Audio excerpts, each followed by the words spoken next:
Welcome to our college briefing program, where we dive into the crux of today's intriguing stories. First up, we're talking about a storm of controversy as the University of Reading washes its hands of blame for the extreme flooding in Dubai, despite its cloud seeding efforts in the UAE. Intriguing, right? Then, we shift gears to Sydney, Australia, where a recent stabbing spree has sparked a heated debate: is it an act of terror or not? The classification conundrum has experts and officials at odds. Lastly, we wade into the waters of climate change concerns in the US. Despite growing worries, a new poll reveals skepticism about President Biden's Inflation Reduction Act making a significant impact. Stay tuned for the detailed scoop on these stories. Please continue to watch for more in-depth content. In a world grappling with the consequences of human actions, from the manipulation of weather patterns to the classification of violent attacks and the ongoing battle against climate change, recent events have sparked debates and concerns across the globe. The University of Reading, renowned for its research endeavors, found itself at the center of controversy following extreme flooding in Dubai. According to The Telegraph, the university had been collaborating with the United Arab Emirates, UAE, on cloud seeding techniques to encourage rainfall. However, when Dubai experienced a deluge, equivalent to a year and a half's worth of rain in just one day, fingers were pointed at the university's cloud seeding efforts. The University of Reading, however, firmly denied any involvement in causing the flooding, stating that even if cloud seeding had been conducted prior to the storm, it was not possible for it to have caused such an extreme weather event. Meanwhile, the Australian Broadcasting Corporation delved into the aftermath of a tragic attack in Sydney, Australia, where a man-stabbing spree left one woman dead and 5 others injured. The incident ignited a debate on whether it should be classified as terrorism. The Australian Security Intelligence Organisation clarified that for an attack to be deemed terrorism, it must be driven by religious or ideological motivations, criteria that this particular attack did not meet according to their assessment. Nonetheless, the incident raised important questions about the nature of violence and its impact on society, mirroring the fear and terror typically associated with terrorism. This has led to discussions about how such acts of violence, especially those targeting women, should be classified and addressed, with comparisons drawn to Canada's approach in recognizing certain attacks as terror-related. Amidst these discussions on violence and weather manipulation, the United States is wrestling with the specter of climate change, a challenge that looms large over humanity's future. According to a poll conducted by the Associated Press NORC Center for Public Affairs Research, as reported by the Associated Press, approximately 45% of U.S. adults are increasingly worried about climate change. However, there seems to be a disconnect between the public's concern and the awareness of legislative efforts to combat this crisis, such as the Inflation Reduction Act.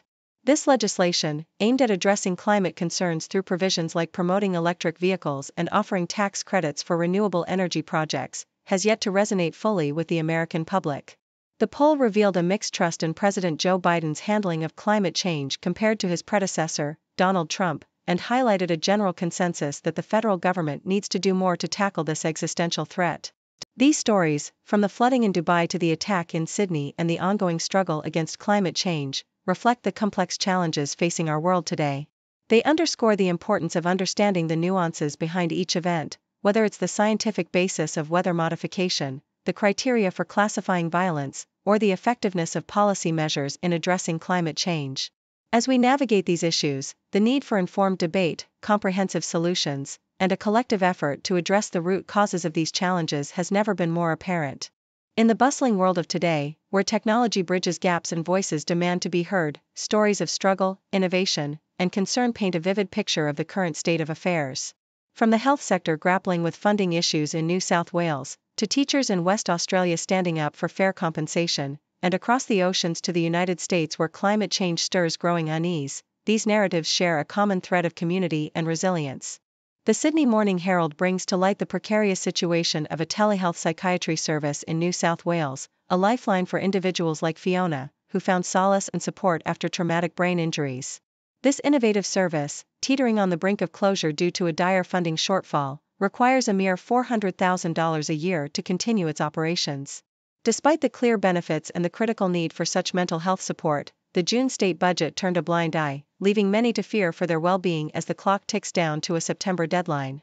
The potential closure of this service doesn't just signify a loss of access to care but highlights a broader issue of prioritizing mental health resources in the public health agenda. Meanwhile, in West Australia, a different battle brews, as reported by the Sydney Morning Herald. Teachers, the architects of future generations, are poised to strike, driven to action by what they perceive as an insulting pay rise offer. Their planned strike has stirred the waters, prompting the West Australian Premier to label the action as unnecessary and to call on parents to defy the strike by sending their children to school. This standoff underscores a deeper issue within the education system, teachers feeling overworked, underpaid, and undervalued, all while navigating an underfunded system. The State School Teachers Union Washington stands firm, declaring the strike will proceed unless their demands for a fair pay offer are met, painting a vivid picture of the struggle for recognition and respect within the educational sector. Across the globe, the Toronto Star shines a light on a different kind of concern that's growing in the hearts of many Americans: climate change. The APNORC poll reveals a nation increasingly worried about the planet, with 45% of adults stating their concern has deepened over the past year. Despite political divides, the push for solutions like renewable energy projects, clean energy technologies, and incentives for electric vehicles and energy-efficient appliances is palpable. Yet, skepticism remains about the effectiveness of Biden's climate law in bringing about tangible benefits to the average American. With only a fraction feeling the positive impact of these initiatives personally, the narrative is one of hope mingled with doubt, as the nation grapples with the monumental task of addressing climate change. These stories, while distinct in their themes and geography, weave together a tapestry of contemporary issues facing society. From the urgent need for mental health funding in Australia, the fight for fair compensation and recognition among teachers in West Australia, to the complex and divisive issue of climate change in the United States, these narratives underscore a universal truth: the resilience of communities in the face of adversity and the continuous search for solutions that uplift and support the well-being of all. In a world where the lines between technology, geopolitics, and ethics increasingly blur, recent events from different corners of the globe offer a glimpse into the complex tapestry of contemporary issues. From the heart-wrenching plea of Ukrainian President Volodymyr Zelensky for Western support in the face of Russian aggression, as reported by the Washington Post, to the ethical debates sparked by a virtual cashier in New York City, as discussed in the South China Morning Post, and the call for a re-evaluation of antipsychotic drug use in dementia patients by the Independent, these stories highlight the multifaceted challenges of our times. In Ukraine, President Zelensky's urgent appeal for air defenses to counter Russian missile and drone strikes underscores the dire situation faced by the nation. Following a devastating Russian cruise missile attack on the city of Chernihiv, which claimed 17 lives and injured over 60 individuals, the need for enhanced air defense capabilities has never been clearer. The Ukrainian Foreign Minister, Dmytro Kuleba, pointed out the stark contrast between Ukraine's vulnerability and the effective protections seen in other regions, emphasizing the deadly consequences of insufficient defense systems. With the country eagerly awaiting a critical tranche of U.S. aid amidst artillery shortages and a dearth of fresh recruits, the situation in Ukraine is a stark reminder of the ongoing conflict's human toll, especially in hard-hit cities like Kharkiv. Meanwhile, halfway across the world in New York City, a seemingly innocuous technological innovation at a fast food restaurant has ignited a fiery debate about the ethics of remote work and the potential exploitation of foreign labor. A viral tweet by Brett Goldstein revealed a virtual cashier from the Philippines zooming in to serve customers at Sanson Chicken in the East Village. This novel approach to staffing, while praised by Goldstein for the friendly service, raises critical questions about the implications of cross-border remote work. Is this a forward-thinking model of job market innovation, or does it herald a dystopian future where the exploitation of cheaper foreign labor becomes the norm? On a different note, the call by researchers for a more judicious use of antipsychotic drugs in dementia patients shines a light on another pressing issue: the need for safer and more compassionate care for the elderly. As reported by The Independent, a study published in the BMJ highlights the significant risks associated with antipsychotic medications, including increased chances of pneumonia, bone fractures, and stroke among dementia patients. The findings advocate for a more cautious approach to prescribing these powerful drugs, emphasizing the importance of exploring alternative treatments to manage aggression and psychosis in dementia patients. These stories, though diverse in their subject matter, collectively underscore the complexity of navigating the moral, ethical, and practical challenges of our time. Whether it's the geopolitical struggle for survival, the ethical considerations of technological advancements in the workplace, or the medical community's ongoing quest to provide compassionate care, these narratives remind us of the interconnectedness of global issues and the need for thoughtful, informed responses. As we move forward, the lessons drawn from these situations will undoubtedly play a crucial role in shaping the future of international relations, labor markets, and healthcare. In the dynamic world of sports and community advocacy, Two seemingly unrelated stories have captured the attention of many, highlighting the changing landscape of athlete endorsements and civic engagement. From Caitlin Clark's groundbreaking deal with Nike to the collective call for financial equity in Baltimore, these narratives underscore a shift towards empowerment and accountability. Yahoo US recently reported an inspiring development in women's sports, focusing on Indiana Fever rookie Caitlin Clark, who is on the brink of securing a monumental endorsement deal with Nike. This isn't just any contract, it's a pact that includes a signature shoe and an eight-figure sum, a rarity in women's basketball. Clark, who will earn $338,056 over 4 years in the WNBA, is setting a new benchmark for female athletes, proving that their marketability and influence are on the rise. Already a partner with brands like Panini, Gatorade, and State Farm, Clark's potential deal with Nike not only elevates her status but also sends a powerful message about the value of women in sports.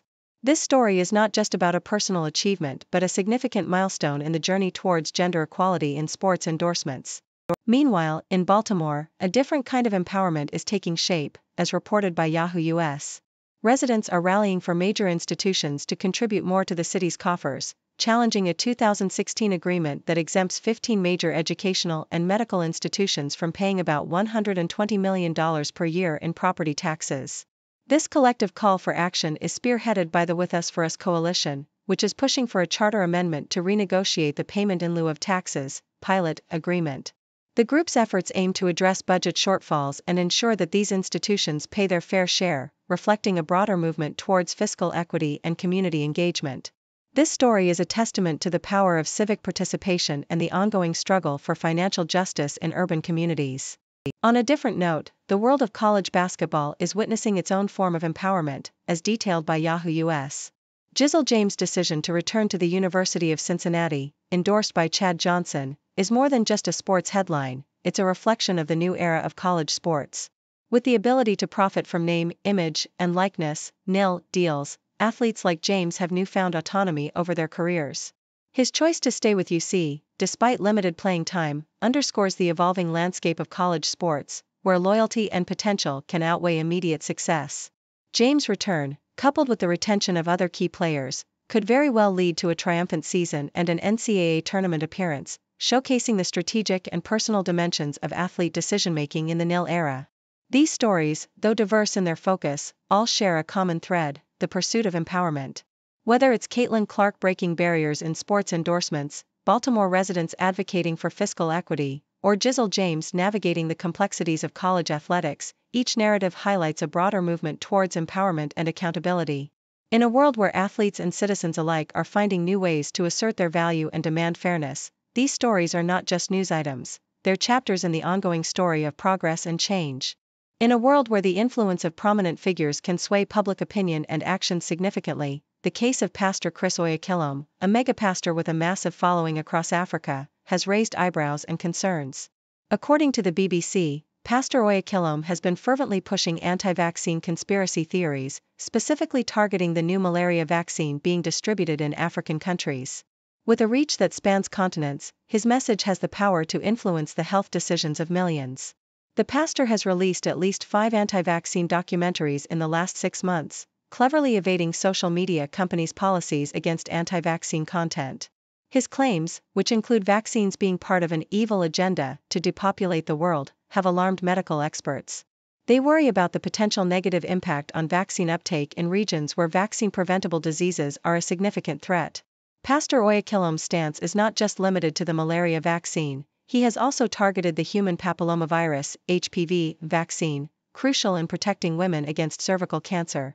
This comes at a time when Nigeria has begun a mass vaccination campaign to reduce cervical cancer rates among girls. The pastor's controversial views have previously landed his church a hefty fine from the UK media regulator Ofcom for spreading misleading information about the coronavirus pandemic and vaccines. Across the ocean, the University of Wyoming finds itself in a different kind of controversy, as reported by Yahoo US. Following backlash from the Wyoming legislature, the university has been tasked with finding a way to maintain its critical support services related to diversity, equity, and inclusion (DEI) without undermining the legislature's intent. A working group at the university has proposed several options, including privately funding the Office of Diversity, Equity and Inclusion (ODEI) or reorganizing its functions. The university's commitment to DEI has been scrutinized, with critics accusing it of providing preferential treatment based on race and gender. The working group's report suggests that while most DEI programs are vital to the university's mission, there may be a need to review the admissions process and develop content-neutral rules for hosting speakers, ensuring compliance with U.S. Supreme Court rulings on affirmative action. Meanwhile, in Melbourne, Australia, a different kind of preservation effort is underway. The Sydney Morning Herald reports on the city's deliberation over the fate of the M Pavilion, a structure designed by the world-renowned Japanese architect Tadao Ando. The Melbourne City Council has granted the pavilion a temporary reprieve, extending its life by 1 year until March 2021. There's speculation and hope that the council may decide to keep the pavilion permanently. The M Pavilion, made from steel-reinforced concrete, is not only a testament to Ando's architectural genius but has also become a cultural icon in Melbourne, showcasing the work of leading architects for the past decade. The difficulty in dismantling the structure without causing damage adds to the argument for its preservation. Each of these stories, from different corners of the globe, highlights the complex interplay between influential figures, public policy, and cultural heritage. Whether it's combating misinformation in Africa, navigating the contentious field of DEI in American education, or preserving architectural marvels in Australia, the underlying theme is the impact of decisions made today on the well-being and cultural landscape of tomorrow. Thank you for tuning in. The content above showcases the latest briefing reports and analytical synopses, thoughtfully curated by the 6Do team. These insights stem from a wide array of reputable media outlets, think tanks, government sources, and specialized experts worldwide. We encourage you to explore these sources for a comprehensive perspective. Keep in mind that while the content may not always align with the official standpoint of 6Do Brief, it's not meant to be taken as absolute directives for decision-making. Comprising seasoned media professionals, learned scholars, and accomplished scientists, the 6Do team embodies a trailblazing, fully independent media entity. To customize 6Do Brief to meet your professional needs, you have the option to subscribe to a diverse array of briefings on our website, 6dobrief.com. Regardless of your location, you can conveniently receive 6Do Brief via email.